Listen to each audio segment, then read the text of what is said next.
আমি জামনের কুড়িপাড়া শিবকুড়ির বিটি সাজলি বটে। কাগজওয়ালারা বললে অতটুকু বললে খাবে কেন? তুমি এবারকার মাধ্যমিকে প্রথম হয়েছ, তোমাকে বলতে হবে আরও কিছু।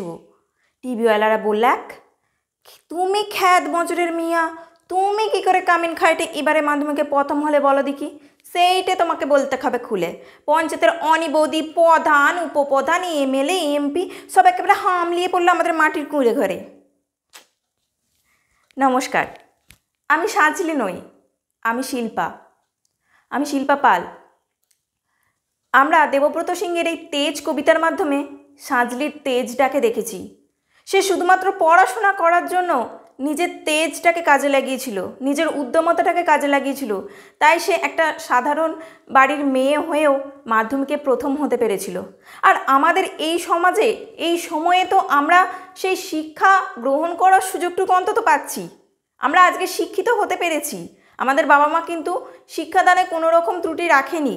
আমরা যে ফ্যামিলি থেকেই বিলং করি না কেন, আমরা আমাদের মতো শিক্ষিত হতে পেরেছি। আমাদের দু চোখ ভরা স্বপ্ন আছে। আমাদের স্বপ্ন আমরা একদিন শিক্ষক বা শিক্ষিকা হব।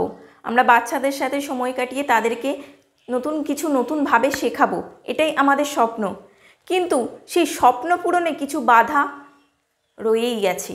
বাস্তবটা অনেকটা কঠিন হয়ে পড়ে। আর এই কঠিন পরিস্থিতি অতিক্রম করার জন্য আমাদেরকে কিন্তু রাস্তায় নামতে হবে। অর্থাৎ আমাদের নিজেদের অধিকার, নিজেদের দাবিগুলো, অর্থাৎ 50,000 শূন্য পদে ইন্টারভিউ নোটিশের যে দাবি, সেই দাবি পূরণ করার জন্য আমাদেরকে কিন্তু রাজপথে নামতে হবে।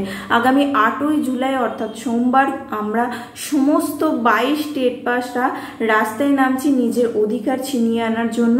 তো আপনি এবং আপনার পরিচিত বন্ধু বান্ধব যারা আছে সকলকে একত্রিত করে অবশ্যই রাজপথে আসুন। দেখা হবে 8ই জুলাই। ধন্যবাদ।